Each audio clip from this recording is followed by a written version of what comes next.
اعوذ باللہ من الشیطان الرجیم بسم اللہ الرحمن الرحیم۔ ناظرین محترم السلام علیکم۔ ہمارا موضوع ہے مرحومین کی قبروں پر جانے کی اہمیت۔ یہ اس طرح ایک اہم ترین موضوع ہے انسان کی زندگی کو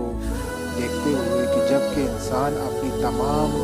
زندگی کو مشغول کر چکا ہے دنیاوی معاملات میں، تمام کاموں میں، اور وہ انسان اپنے مرحومین کو بھول گیا ہے، جبکہ اسے معلوم نہیں کہ وہی مرحوم کہ جو اس کے آباء و اجداد میں سے ہے، وہ اس کے لیے بھی ہر وقت دعا میں رہتے ہیں اور ہر وقت اس کے لیے بھی استغفار کرتے ہیں اور ہر وقت منتظر رہتے ہیں اپنی اولادوں کی، اپنے چاہنے والوں کی۔ تو عزیزان محترم، یہ بھی ہمارے لیے سوچنے کا مقام ہے کہ کہیں ایسا تو نہیں کہ ہم اپنے مرحومین کو بھول گئے ہیں۔ روایتوں میں موجود ہے ایک شخص چھٹے امام جعفر صادق علیہ السلام کی خدمت میں آیا اور آنے کے بعد کہا کہ مولا یہ بتائیں کہ کیا ہمارے جانے سے قبر کے پاس اس کا فائدہ مرحوم کو ہوتا ہے یا نہیں؟ یعنی یہ کہ اگر ہم قبر کے پاس جائیں اور جانے کے بعد فاتحہ پڑھیں یا اس قبر پہ جائیں کچھ دیر بیٹھیں تو کیا اس سے مرحوم کو، مردے کو فائدہ ہوتا ہے یا نہیں؟ تو امام نے فرمایا کیوں نہیں فائدہ ہوتا؟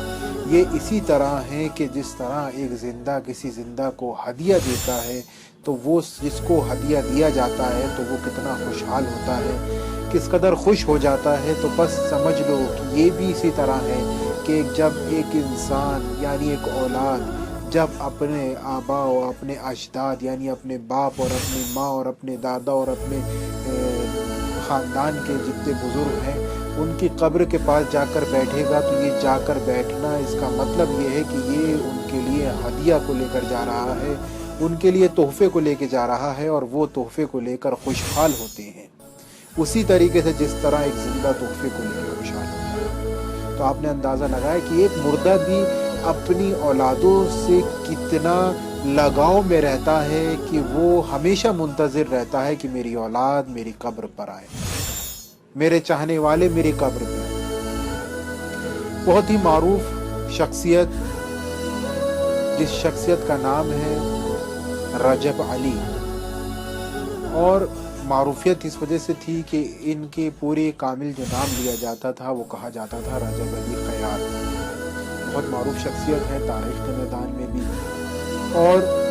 اپنے زہد اور تقوی کے اعتبار سے بھی۔ کہتے ہیں کہ ایک شخص رجب علی کے ساتھ قبرستان میں گیا اور قبرستان میں جانے کے بعد اس نے تمام مردوں کے لیے فاتحہ پڑھی اور سلام کر کے باہر آنے لگا۔ رجب علی نے مخاطب ہوئے اس شخص سے، رجب علی کہتے ہیں کہ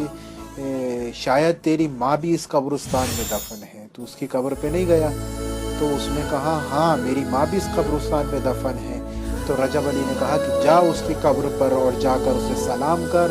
اور اس کی قبر پر بیٹھ، یعنی اس کے کنارے پہ بیٹھ اور فاتحہ پڑھ، کہیں ایسا نہ ہو کہ تیری ماں برزخ میں گلہ کرے تیرے لیے۔